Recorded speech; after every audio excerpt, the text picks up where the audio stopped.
হাত উপরে বাঁধা না নিচে বাঁধা এর উপরে ভিত্তি করে কি আমাদের জান্নাত জাহান্নামের ফয়সালা হবে? তারাবির রাকাত 20 রাকাত না 8 রাকাত এর উপরে জান্নাত জাহান্নামের ফয়সালা হবে?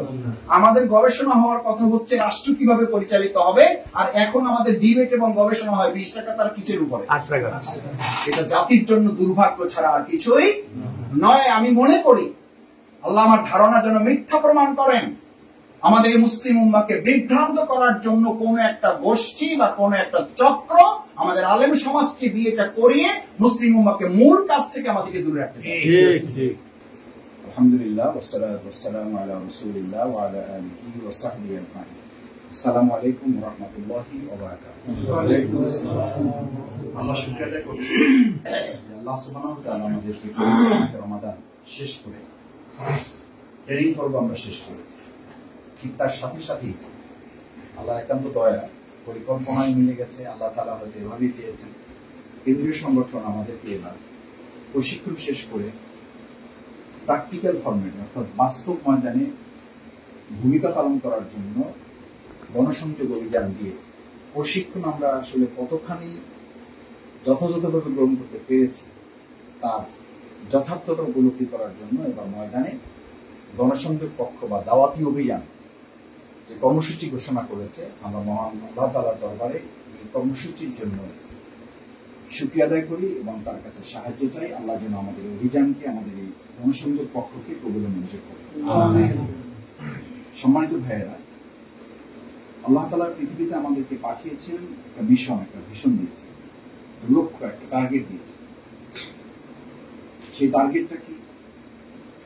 আল্লাহ তাআলা সেই টার্গেট নির্ধারণ করেছেন যে তিনি পরিষ্কারভাবে আমাদেরকে জানিয়ে দিয়েছেন যে আমাদেরকে পৃথিবীতে তিনি যে আমাদের পাঠিয়েছেন তার মূল লক্ষ্য এটা নয় যে আমরা শুধুমাত্র কিছু তাসবিহ তাহলিল করব। নিশ্চয়ই এটার অনেক গুরুত্ব আছে।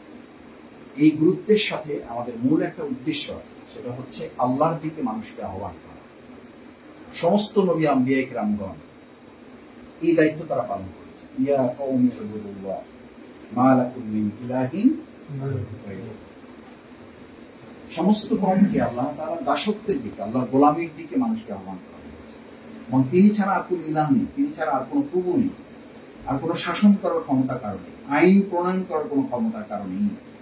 এই আহ্বান মানুষকে জানা, নামাজ পড়া, রোজা রাখা, হজ করা, যাকাত দেওয়া, সাদাকা করা, এই ইবাদতগুলো নিঃসন্দেহে গুরুত্বপূর্ণ। কিন্তু মূল টার্গেট হচ্ছে কওমকে আল্লাহর গোলামীর দিকে, আল্লাহর দাসত্বের দিকে মানুষকে আহ্বান করা, তাদেরকে ডেকে আনা। দ্বিতীয় কথা হচ্ছে, আপনাদের হয়তো প্রশ্ন উঠবে যে আমরা কাদেরকে দাওয়াত দেব? নবী মুহাম্মদ রাসূলুল্লাহ সাল্লাল্লাহু আলাইহি ওয়াসাল্লাম দাওয়াত দিয়েছেন কাফিরদেরকে, মুশরিকদেরকে, ইহুদি, খ্রিস্টান, নাসারাদেরকে। আমাদের আশেপাশে যা আছে সবাই তো কি মুসলিম। আমরা তাদেরকে কি দাওয়াত দিব? আমরা তাদেরকে এই দাওয়াত দিব যে কথা এই আয়াতের মধ্যে বলা আছে, মা লাকুম মিন ইলাহিন গায়রুহু। তারা আল্লাহর গোলামি করছে, তারা আল্লাহর দাসত্ব করছে। কথা দুটো, এক আল্লাহর গোলামি এবং আল্লাহ ছাড়া আর কারো আইন বা শাসন প্রণয়ন করার ক্ষমতা কারো নেই। এই কথা কি আমাদের সমাজের সকল মুসলিমরা মেনে চলার সুযোগ কি তাদের আছে? বা এই চেষ্টায় কি তারা লিপ্ত আছে? নেই। এই কথা বুঝারও সুযোগ অনেকের এখন পর্যন্ত হয় নাই। আবার কেউ হচ্ছে বুঝেছেন, কিন্তু বুঝে সেই অনুযায়ী এখন পর্যন্ত সাহস নিয়ে, হিম্মত নিয়ে, বলিষ্ঠতা নিয়ে তা পালন করার মতো শক্তি নিজের মধ্যে এখনো তিনি সঞ্চয় করতে পারেন নাই। আমাদের কাজ হচ্ছে এই সকল শ্রেণী মানুষের কাছে ইসলামের পরিপূর্ণ দাওয়াত। আল্লাহ তাআলা ইসলামকে তো একটা পরিপূর্ণ জীবন ব্যবস্থা করেছেন। আল ইয়াউমা আকমালতু লাকুম দীনাকুম ওয়া আতমামতু আলাইকুম নি'মাতি ওয়া রাদিতু লাকুমুল ইসলামা দীনা। একদম মানুষের জন্ম থেকে শুরু করে মৃত্যু পর্যন্ত পরবর্তী সমস্ত কার্যক্রমগুলো পরিচালিত হবে কিসের ভিত্তিতে? ইসলামের ভিত্তিতে। এখন যখন আপনি নামাজ নিয়ে আলোচনা করবেন তখন এটাকে কোনো অসুবিধা হয় না। সাওম নিয়ে আপনি আলোচনা করেছেন, অসুবিধা হয় না। যাকাত নিয়ে আপনি আলোচনা করবেন, অসুবিধা হবে না। কিন্তু যখনই মা লাকুম মিন ইলাহিন গায়রুহু, যে আল্লাহর বিধান ছাড়া আর কোনো বিধান এখানে চলতে পারে না, যেটাকে আল্লাহ তাআলা অন্য জায়গায় আরো বিভিন্ন ভাবে বলেছেন, আল্লাহ লাহুল খালকু ওয়াল আমর। সৃষ্টি করেছেন যিনি, আইন চলবে তার। যেটাকে আরো সহজ করে বলা যায় সৃষ্টি যার আইন চলবে তার। বাংলাদেশ জামাত ইসলামী এই কথা যখন বলে তখন কেউ কেউ না বুঝে অথবা কেউ কেউ প্রতিহিংসামূলক ভাবে মনে করে এবং বলে যে জামাত ইসলামী ইসলামকে শুধুমাত্র রাজনৈতিক ইসলাম হিসাবে উপস্থাপন করতে চায়। আচ্ছা ভাইয়েরা, আমরা ভাইদের কাছে এই কথা বুঝাবো যে প্রিয় নবী মুহাম্মদ রাসূলুল্লাহ সাল্লাল্লাহু আলাইহি ওয়াসাল্লাম তিনি কি ইসলামকে রাজনৈতিক ভাবে প্রতিষ্ঠিত করেছেন না করেননি? বরং তার সমস্ত কার্যক্রমের মূল টার্গেট ছিল, যদি এই টার্গেটের সাথে কাফির মুশরিকদের সংঘর্ষ না হতো তাহলে হয়তো রাসূল করিম সাল্লাল্লাহু আলাইহি সাল্লামকে এতটা ত্যাগ এবং কোরবানি এবং এতগুলো যুদ্ধ তার করতে, কারণ তারা রাসূল সাল্লাল্লাহু আলাইহি সাল্লামকে প্রস্তাব দিয়েছে। এটা ভালো করে বুঝতে হবে, আমাদের সাধারণ মুসলিম ভাই বোনদেরকে এটা বুঝাতে হবে যে বাংলাদেশ জামাত ইসলামীর এটা আলাদা কোনো ফর্মুলা না, এটা আলাদা কোনো ইথিক্স না, এটা আলাদা কোনো মতবাদ না আমাদের। কারণ আল্লাহ তাআলাই বলেছেন ইনিল হুকমু ইল্লা লিল্লাহ। আজকে যে সমাজে আমরা বাস করি সেই সমাজে কি আল্লাহর আইন চলতেছে? কোর্টে কি আল্লাহর আইন চলতেছে? অর্থনৈতিক ব্যবস্থা কি আল্লাহর আইন চলতেছে? পররাষ্ট্র নীতিতে কি আল্লাহর আইন চলতেছে? যদি পররাষ্ট্র নীতিতে আল্লাহর আইন চলতো তাহলে সেখানে বলা হতো যে লা তাখশা ইল্লাল্লাহ, আমরা কোন আধিপত্য পার্শ্ববর্তী কোন রাষ্ট্রকে আমরা ভয় পাই না। দেশ হিসাবে, রাষ্ট্র হিসাবে, মুসলিম উম্মাহ হিসাবে আমরা শুধুমাত্র কাকে ভয় পাই? সেই নীতি থেকে বাংলাদেশ চলছে। বাংলাদেশ মুখে বলে বাংলাদেশের বাইরে বাংলাদেশের বন্ধু আছে, কোনো পূর্ব নাই। প্রকৃতপক্ষে বাংলাদেশের বাইরে পার্শ্ববর্তী একটা রাষ্ট্রের প্রভুত্বের কারণেই আজকে আমাদের সমস্ত অধিকার থেকে 18 কোটি মানুষকে বঞ্চিত করা হয়েছে। কারণ কি? কারণ হচ্ছে যে আল্লাহর বিধান। আল্লাহর বিধান যদি মানা হতো, এই শুধু আইনটা যদি আমরা ধারণ করতে পারতাম, তাহলে আমাদের শুধু আজকে সেনাবাহিনীর উপরে এই দেশ রক্ষার দায়িত্ব থাকতো না। একটা মুসলিম দেশের সমস্ত নাগরিকই হচ্ছে সেই দেশ রক্ষার এক একজন সৈনিক। ইসলামের ট্রেনিং ছিল সেটা, ইসলাম সেভাবে তৈরি করত। কিন্তু দুর্ভাগ্য আজকে ইসলামের সেই বিধান না থাকার কারণে এই চিন্তাই এখন আমাদের প্রজন্মের মধ্যে, এই দাওয়াত আমাদের তাদের কাছে পৌঁছাতে হবে। দ্বিতীয় কথা হলো, এই দাওয়াতের সাথে আমরা সম্পৃক্ত হব কেন? কারণটা কি? দুটো কথা ভালো করে মাথায় রেখে এটা আমাদের বুঝতে হবে। আমাদের জনশক্তি, আমাদের দায়িত্বশীল ভাইদেরকেও মাথায় দিতে হবে এবং যারা এই দাওয়াতি কাজে অংশগ্রহণ করবেন তাদেরকে এটা বুঝতে হবে যেটা জামাত ইসলামীর আলাদা কোনো দাওয়াতি তৎপরতা নয়। এই দাওয়াতের নির্দেশ কার? আল্লাহর নির্দেশ। এটি আল্লাহ তাআলা আকিমুস সালাতের যে নির্দেশ দিয়েছিলেন, আমরা সালাতুল মাগরিব আদায় করেছি। আল্লাহ তাআলা কুতিবা আলাইকুমুস সিয়ামের কথা বলেছেন, আমরা সিয়াম পালন করেছি। এখন সেই আল্লাহ তাআলার নির্দেশ হচ্ছে পরিষ্কারভাবে তিনি বলেছেন, তার কথার চেয়ে উত্তম কথা কার হবে? হামিম আস-সাজদা 33 নম্বর আয়াত মুখস্থ আছে তো সবাই জানেন, কিন্তু সেই আয়াতটা আমাদের হৃদয়ে কতখানি স্থান পেয়েছে? ওয়ামান আহসানু, আহসান ইসে সুপারলেটিভ ডিগ্রি, যেটাকে আপনারা আরবি তো অনেকেই জানেন, আলহামদুলিল্লাহ ইসমে তাফজিলের হায়ার লেভেল। এর চেয়ে ভালো কথা কারো হতে পারে না, এর চেয়ে উত্তম কথা আর কারো হতে পারে না। সেই কথাটা কি? ওয়ামান আহসানু কওলাম মিম্মান দাআ ইলাল্লাহ। সে কি করে? কার দিকে ডাকে? আল্লাহর দিকে। এখন আমাদের এই সমাজে নাম মুসলিম, হজ করেছেন, যাকাত দিচ্ছেন, রোজা রেখেছেন, কিয়ামুল লাইল করেছেন, তেলাওয়াত করেছেন, কোরআন অর্থসহ খতমও করেছেন, কিন্তু ওই ব্যক্তিটাই নামাজ শেষ করে, কোরআন খতম করে, কিয়ামুল লাইল সম্পন্ন করে সে আল্লাহর দ্বীনের প্রতি, আল্লাহর আহ্বানের, আল্লাহর দিকে, আল্লাহর আইনের প্রতি মানুষকে ডাকার পরিবর্তে সে ডাকতেছে মানব রচিত মতবাদের দিকে। কাদের দিকে? এরকম মুসলিম তো আমাদের এই সমাজে নাই, তাকেও ঢাকা বাইরে আছে, এই যে ভাইরা বুঝে হোক না বুঝে হোক, আমি অনেককে জিজ্ঞেস করেছি, বলেছে মাসুদ ভাই জামাত ইসলামীর এই আহ্বানের সাথে আমরা একমত, কিন্তু বুঝেন না পরিস্থিতিটা একটু কি, একটু খারাপ। আরে ভাই, পরিস্থিতির খারাপের এই পরিবর্তনটা তো এর মাধ্যমে নিয়ে আসতে হবে। ইসলামী আইনের অনুশাসন প্রতিষ্ঠিত করা ছাড়া আপনি কোন আধিপত্যবাদকে মোকাবেলা করে বাংলাদেশের অর্থবহ একটা স্বাধীনতা আপনি প্রতিষ্ঠা করতে পারবেন না। কারণ এদেশের স্বাধীনতার সার্বভৌমত্বের সবচেয়ে বড় গ্রান্টি হচ্ছে ইসলাম। যে দেশে 90% মুসলমান হচ্ছে ইসলামের চেতনাকে ধারণ করে, তার সবচেয়ে বড় প্রমাণ বিভিন্ন সময় আমরা দেখেছি।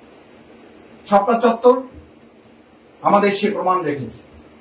আপনারা গণজাগরণ মঞ্চ করেছিলেন, তার অস্তিত্ব বিলীন হয়ে গেছে, কিন্তু শাপলা চত্বরে যে আহ্বান, যে আওয়াজ উঠেছিল, সেই আওয়াজ আপনারা এখন পর্যন্ত না, গোটা জিন্দেগিতে শুধু না, কিয়ামত পর্যন্ত এই আওয়াজকে আপনারা কোনোদিন উৎখাত করতে পারবেন না। আমাদের আল্লামা দেলোয়ার হোসেন সাইদি রাহমাহুল্লাহ, ওনাকে আপনারা ষড়যন্ত্রমূলক ভাবে জনগণ মনে করে হত্যা করা হয়েছে। শহীদ নিজামীকে বিচারিক রায়ের মাধ্যমে তাকে ফাঁসি দেওয়া হয়েছে, এরকম নেতৃবৃন্দকে ফাঁসি দেওয়া হয়েছে। এগুলো করে ইসলামের আওয়াজকে কখনো বন্ধ করা যায় না। যদি পারত তাহলে ফেরাউন পারত, যদি পারত তাহলে নমরুদ পারত। ফেরাউন নমরুদরা যেহেতু পারে নাই, আবু জেহেল আবু লাহাবরা যেহেতু পারে নাই, আপনারা তাদের চেয়ে বেশি শক্তিশালী নন, সুতরাং আপনাদের পক্ষেও তা সম্ভব হবে না। বরং আপনারা যা কাজ করছেন তার মধ্য দিয়ে বোঝা যায় যে ফেরাউন নমরুদ আবু জেহেল আবু জাহালের চেয়েও করুণ পরিণতি আপনাদেরকে বরণ করতে হবে। যদি এখান থেকে ফিরে না আসেন তাহলে তার জন্য আপনাদেরকে অপেক্ষা করতে হবে। আল্লাহ তাআলা সেই জন্য বলেন দাঈরাল্লাহ ওয়া আমিলা সালিহা, এবং তাদেরকে সৎ কাজের দুটো কথা আছে, আমলে সালেহ, ভালো করে এই কথাটাও আমাদের দাওয়াতে তুলে ধরতে হবে। এই কথা সবাই বলতে চায় না। আমাদের সম্মানিত ওলামায়ে কেরামগণকে আমরা অনুরোধ করতে চাই, ভাইয়েরা, আমলে সালেহের ব্যাপারে সমস্ত ইসলামিক স্কলারগণ দুটো কথা বলেন। বাংলাদেশ জামাত ইসলামীর সাথে আমাদের দেশের প্রচলিত ইসলামী দলগুলোর মৌলিক একটা পার্থক্য, এটা মৌলিক একটা, অনেক পার্থক্য আছে, তার মধ্যে এটা একটা পার্থক্য। আলহামদুলিল্লাহ, যে যেখান থেকে ইসলামের কাজ করছেন আমরা সকলকে তাদের কাজের জন্য কি জানাই, আন্তরিক ধন্যবাদ এবং কৃতজ্ঞতা জানাই। এই সব কাজ ইসলামের জন্য আল্লাহ কবুল করুন। যে যেখান থেকে কাজ করছেন এই কাজগুলো একটা সময় আল্লাহ যেন আমাদেরকে একত্রিত করে গোটা মুসলিম উম্মাহকে সামনে এগিয়ে যাওয়ার তৌফিক দান করে।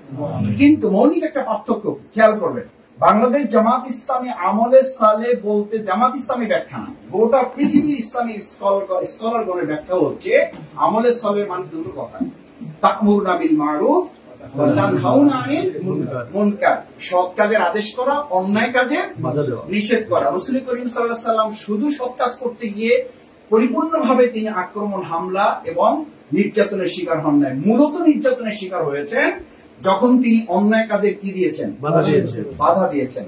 বাংলাদেশ জামাত ইসলামীও আজকে যদি শুধু সৎ কাজের কথা বলে, অন্যায় কাজের কোনো প্রতিবাদ যদি আমরা না করি, টিপাই মুখ বাদ দিয়ে যদি আমরা প্রতিবাদ না করতাম, আমরা যদি এদেশে ইসলাম বিরোধী যে কার্যকলাপগুলো হচ্ছে এগুলো নিয়ে যদি আমরা প্রতিবাদ না করতাম, আমাদের শহীদ নেতৃবৃন্দ যখন জাতীয় সংসদে ছিলেন মদের বিরুদ্ধে কথা বলেছেন, শিক্ষা ব্যবস্থায় অনইসলামিক পদ্ধতি যেগুলো ঢুকানো হয়েছে সেগুলো নিয়ে কথা বলেছেন, ইসলামাইজেশনের জন্য তারা কথা বলেছেন, তখনই আমাদের নেতৃবৃন্দকে তারা টার্গেট করেছে এবং তাদেরকে হত্যা করে এই ইসলামিক পরিকল্পনাগুলো বাস্তবায়ন করে যেন একটা ইসলামিক কল্যাণমূলক রাষ্ট্র প্রতিষ্ঠিত না হয়, সেই টার্গেট বাস্তবায়নের লক্ষ্যে মূলত আমাদের নেতৃবৃন্দকে হত্যা করা হয়েছে। এবং আজকে কয়েক লক্ষ মামলা দিয়ে হাজার হাজার নয় লক্ষ লক্ষ নেতাকর্মীকে জেলখানায় ঢুকানো হয়েছে এবং তাদেরকে নির্যাতন নিপীড়ন করা হয়েছে। কি কারণে? শুধু সৎ কাজের আদেশের জন্য নয়। মূল টার্গেট কি, মূল কারণ কি ছিল? আমরা সৎ কাজের আদেশও করেছি, অসৎ কাজে নিষেধ করেছি। আজকের বাংলাদেশ নামক এই জমিনটা কিসে দখল করা আছে? আগাছায় দখল করা আছে। আমাদের দাওয়াত হবে আনিয়াবুদুল্লাহ।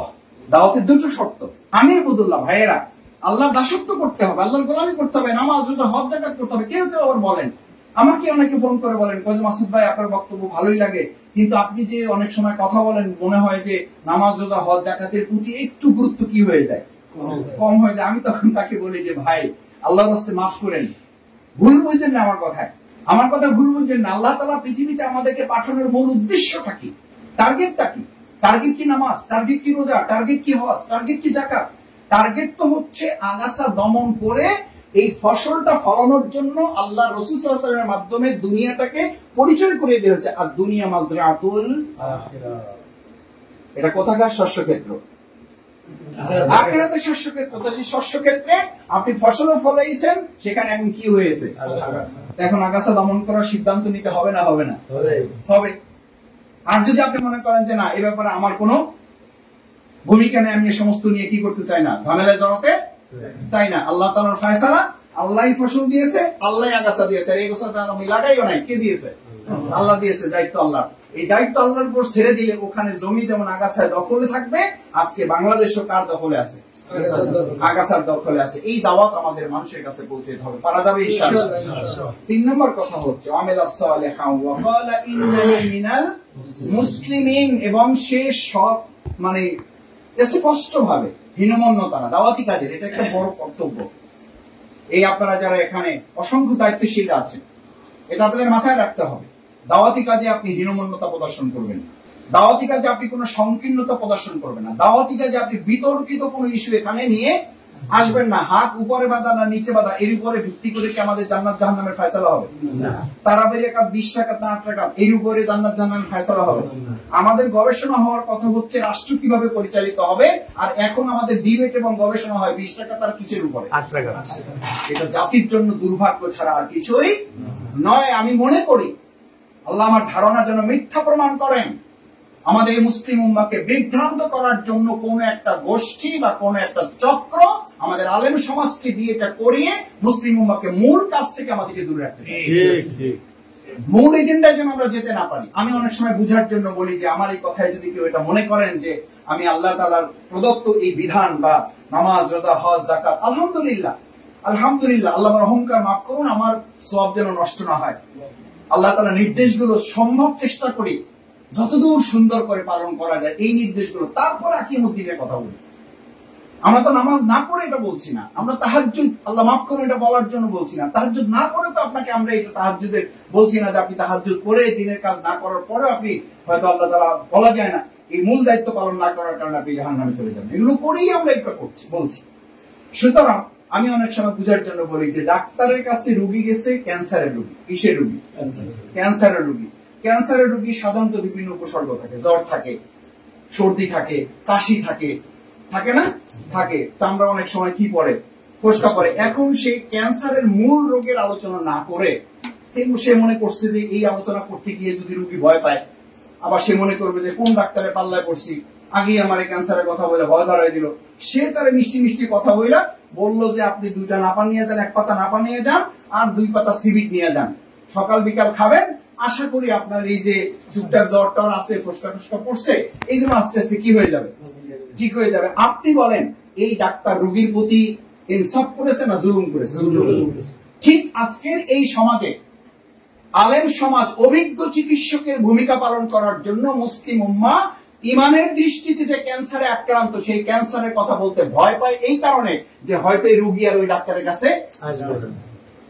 ভাইয়েরা, আমি মাঝে মধ্যে প্রায় বলি, আমার কিছু বন্ধু বান্ধব আছে ওয়াজ করেন, আলহামদুলিল্লাহ আমি তাদের শ্রদ্ধা করি, ভালো জানি, ভালোবাসি, এমনি বুঝার জন্য তাকে বলি, তারাও ফোন করে, আমিও ফোন করি, তো বলি যে ভাই তোমরা যে খালি বিনা হিসেবে জান্নাতে যাওয়ার ওয়াজ করো, তো বিনা হিসেবে জাহান্নামে যাওয়ার যে কথা আছে এইটা তোমরা বলো না কেন? কয় মাসুদ তাহলে পরবর্তী তারিখ আর পাওয়া যাবে, পরবর্তী বছরের আর তারিখ পাওয়া যাবে না, কারণ ওনারা বিনা হিসেবে শুধু জান্নাতে যাইতে চায়, জাহান্নামের কথা খুব একটা শুনতে চায় না। ওনারা সুদ খাবে, ওনারা ঘুষ খাবে, ওনারা হারামের সাথে লিপ্ত থাকবে, আর আমরা ওয়াজ করে ওনাদেরকে বিনা হিসেবে কোথায় দিয়ে আসতে হবে? জান্নাতে দিয়ে আসতে হবে। এই জন্য মূলত ওয়াজ মাহফিল। যখনই আমরা এই কথা বলবো তখন হয় প্রশাসন বাধা দিবে, না হলে ওখানকার কতিপয় ইসলাম বিরোধী চক্র প্রতিবন্ধকতা সৃষ্টি করে পরবর্তীতে আর আসলে আমাদেরকে মাহফিল আয়োজন করতে দিবে না। এরকম ঘটনা বাংলাদেশের বিভিন্ন স্থানে আছে না? আছে অহরহ। কেন? ওই যে প্রকৃত যে ইমানের ক্যান্সার, এই ক্যান্সার যখনই ধরাই দেবেন তখন তো তার স্বার্থে কি লাগে? আঘাত লাগে, তার ভয় সৃষ্টি হয় যে আমি তো তাহলে মরে যাব।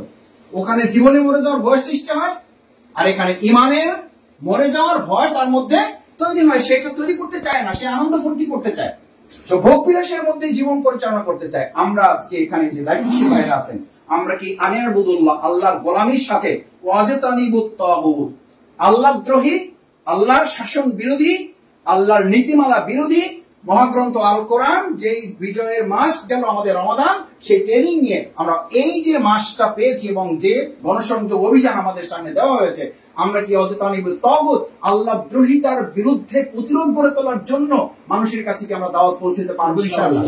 না হলে ওখানে ক্যান্সার ভালো হবে না, এখানে ইমানের দৃষ্টিতেও ক্যান্সার মুক্ত মুসলমান পাওয়া যাবে না। আল্লাহর জমিন, আল্লাহর দিন বিজয় করার টার্গেট যখন আপনি নির্ধারণ করবেন তখন আপনার সালাত আরো বেশি মজবুত হবে। তখন কিয়ামুল লাইলে আপনার এমনিতেই চোখ দিয়ে দরদর করে পানি পড়বে, তখন এমনিতেই আপনার যাকাত নিজের মন থেকে আপনার দিতে ইচ্ছা করবে। তখন এই সমস্ত ইসলামী প্রতিষ্ঠানগুলো আপনি অন্যের কাছে ভিন্নভাবে তুলে ধরতে হবে না, বরং এই রাষ্ট্র এই সমস্ত প্রতিষ্ঠানগুলোর দায়িত্ব গ্রহণ করবে। আমরা কি তাহলে পারবো এটা ইনশাআল্লাহ? চতুর্থ কথা হলো ভাইরা, সূরা বাকারার 140 নম্বর আয়াত আপনাদের অনেকে মুখস্থ আছে। আগেরটা বলেছি কি? অমান আহসানু, সর্বোচ্চ ভালো কথা। কার কথা? যে আল্লাহর দিকে কি করে? মানুষকে ডাকে। এবং শেষ কথা ছিল ওখানে কি, ওয়াকালা ইন্নানি মিনাল মুসলিমিন। আপনি নিজেকে ঘোষণা করবেন আমি পরিপূর্ণভাবে আল্লাহর কাছে আত্মসমর্পণ করছি, আপনি মুসলিম, আপনার কারো পরোয়া করার কি নাই, সুযোগ নাই। আপনি যদি আল্লাহকে ভয় করেন তাহলে পৃথিবী আপনাকে ভয় করবেন, আপনি আর কারো ভয় করবেন না। আর অন্য কোনো ভয় যদি আপনার মধ্যে থাকে তাহলে বুঝতে হবে আপনার মধ্যে এখন আল্লাহর ভয় তৈরি হয় নাই।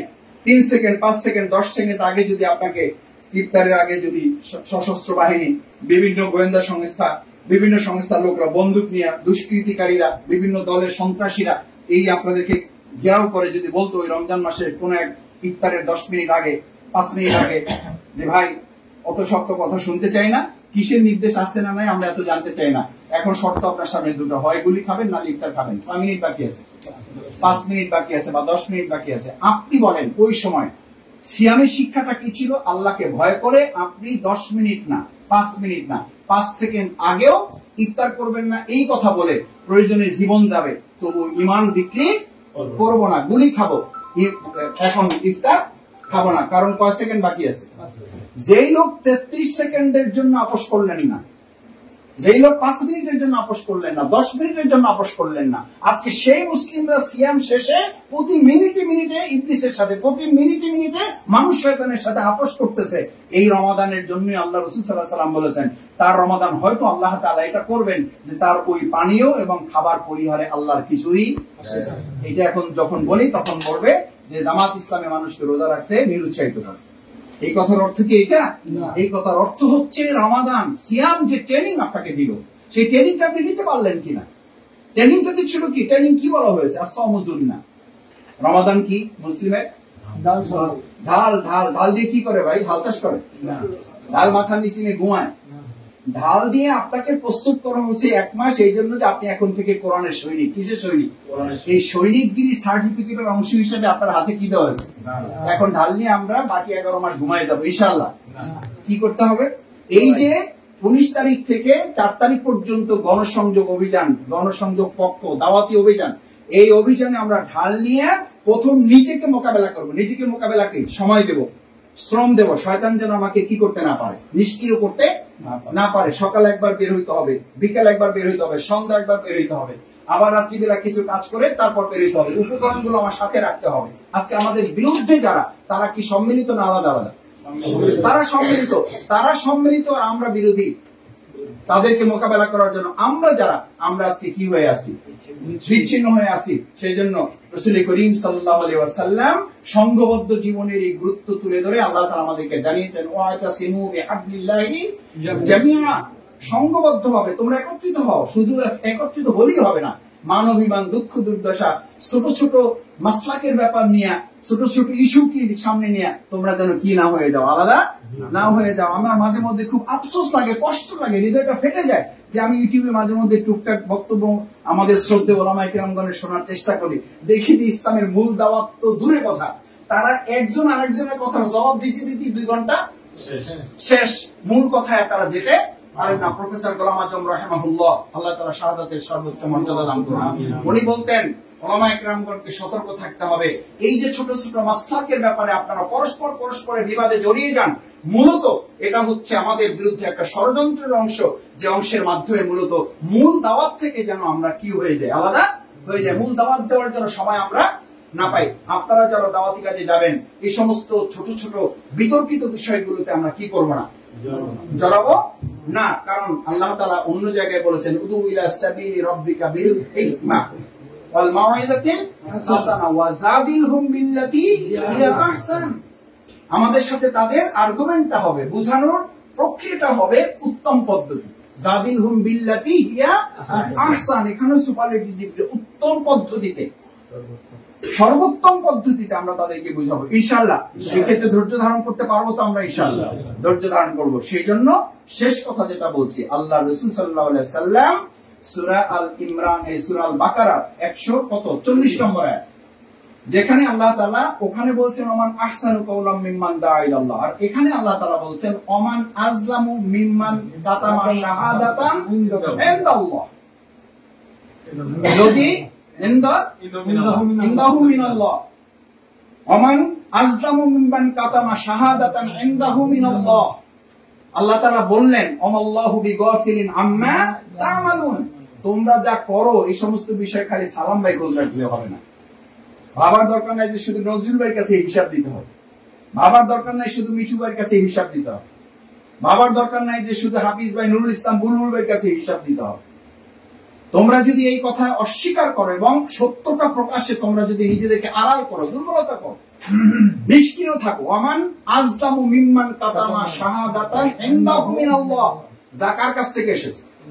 আল্লাহর কাছ থেকে যা এসেছে সেই জিনিস যদি তোমরা মানুষের কাছে প্রকাশ করা থেকে বিরত থাকো, গোপন করো, আমান আজলাম, এর চেয়ে বড় কাতামা, কাতামা মানে হলো ঢেকে রাখা, মানে যে কথাটা সত্য এটা আপনি কি করেন না, বলেন না। আপনি কায়দা কানুন করে বলেন যে ভাই আমরা মিল্লা জিল্লা আছি, আপনি মিল্লা জিল্লা আছেন, তার অর্থ হলো প্রকৃত সত্যটা আপনি বলার সাহস এখন অর্জন করতে পারেন নাই, তখন আপনি পরিস্থিতির কথা বলেন। অথচ রাসূল সাল্লাল্লাহু আলাইহি ওয়াসাল্লামের সাথে যারা এই দাওয়াতি অভিযানে বের হয়েছেন, এই দাওয়াত যারা প্রদান করেছেন, তাদের ব্যাপারে আল্লাহ তাআলা নির্দেশ ছিল ফাসদা বিমা তুকমারু ওয়ারিদ আনিল মুশরিকিন, যতক্ষণ পর্যন্ত মুশরিকের রাজত্ব, আবু জেহেল আবু লাহাবদের রাজত্ব, জালিমের রাজত্ব, ফাসিকের রাজত্ব, তাগুতের রাজত্ব, আল্লাহ রাসূলকে নির্দেশ দিয়েছে ফাসদা বিমা তুকমারু, তোমার সর্বশক্তি দিয়ে স্পষ্ট ভাবে তোমার কথাগুলোকে সুউচ্চ কণ্ঠে কি করো, জানাই দাও।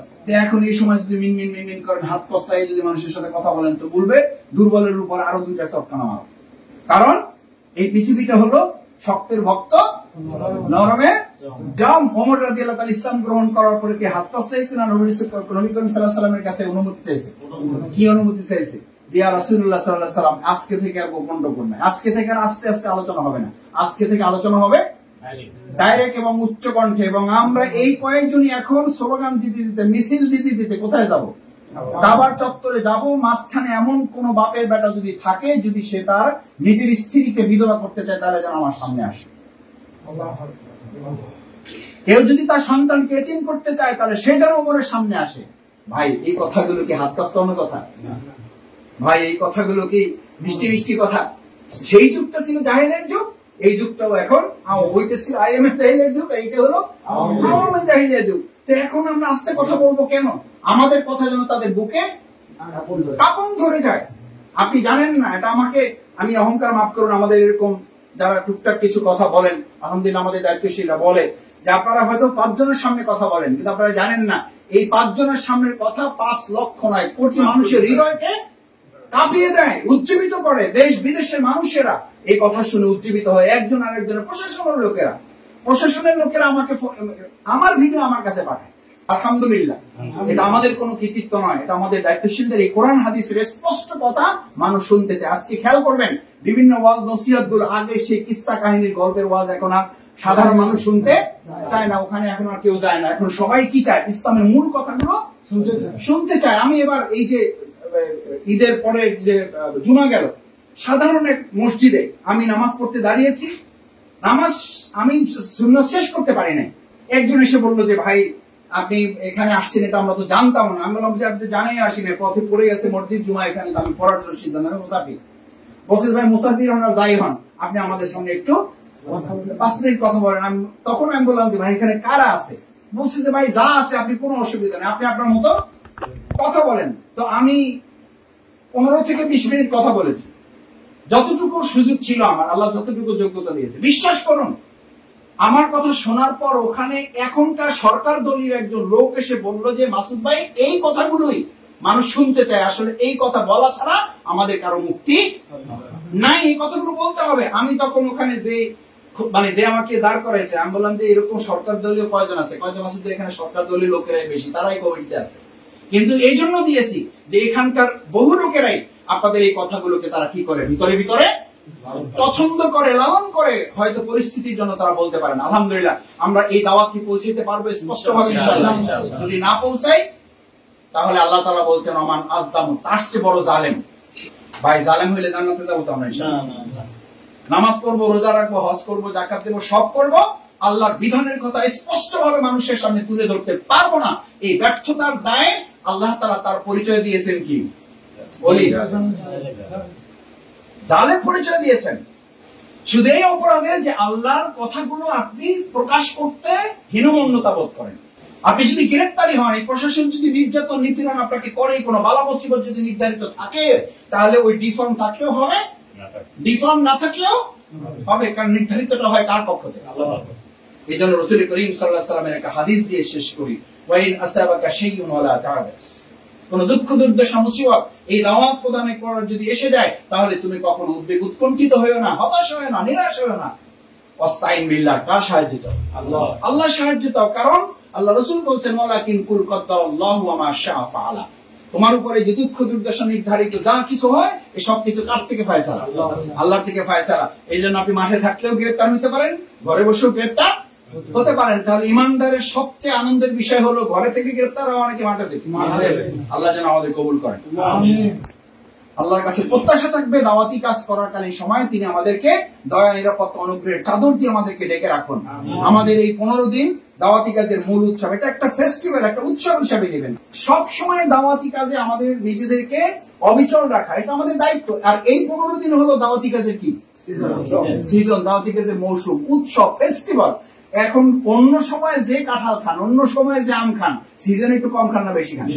তাহলে অন্য সময় যা সহযোগী বৃদ্ধি হবে, অন্য সময় যা সমর্থক বৃদ্ধি হবে, অন্য সময় যে ইউনিট বৃদ্ধি হবে, অন্য সময় যে আপনাদের সংগঠন সম্প্রসারণ হবে, এই 15 দিনে কম হবে না বেশি হবে?